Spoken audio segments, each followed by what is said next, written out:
Spike Jones, and his City Slickers recorded a musical parody that uses themes from Gioachino, Rossini's William Tell Overture along with sound effects and humorous horse race calls performed by Doodles Weaver in the style of the famous announcer Clem McCarthy.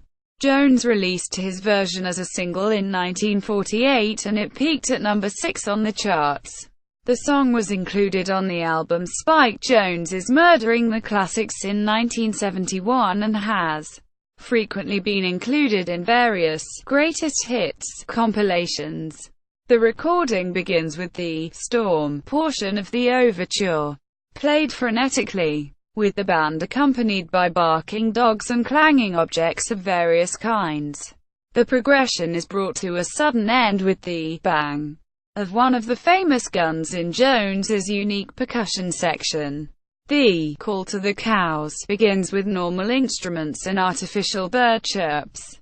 The next part is played on pots and pans and bicycle horns, each one in perfect tune, followed by a crash. Finally, the melody is rendered by gargling, concluding with a gulp.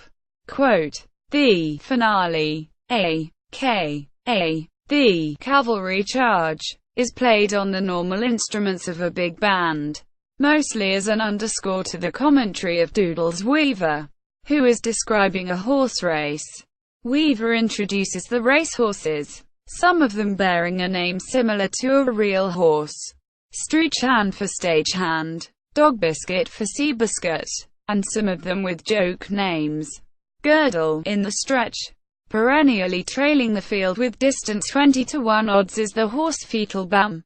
One of Weaver's radio show characters was Professor Feetlebaum. The horse's name is always spoken in a deep, two-note, foghorn, cadence. During the race, Feetlebaum keeps falling farther and farther behind the field. As the race nears its finish, the announcer goes on a tangent, impersonating broadcaster Clem McCarthy, who had called the famous Seabiscuit-War Admiral match race in 1938 and also the famous Joe Louis-Max Schmeling boxing rematch of the same year. In this case, Weaver's now gravelly voice-track announcer begins describing a boxing match. The song concludes with Weaver announcing the winner. Feetlebaum, the City Slickers and Doodles Weaver recorded a sequel describing the Indianapolis 500 and underscored by Dance of the Hours. Near the conclusion of the race, a horrific accident, or the sound effects thereof, demolishes all the cars. A horse's whinny is heard, and Weaver announces the winner. Feetlebaum references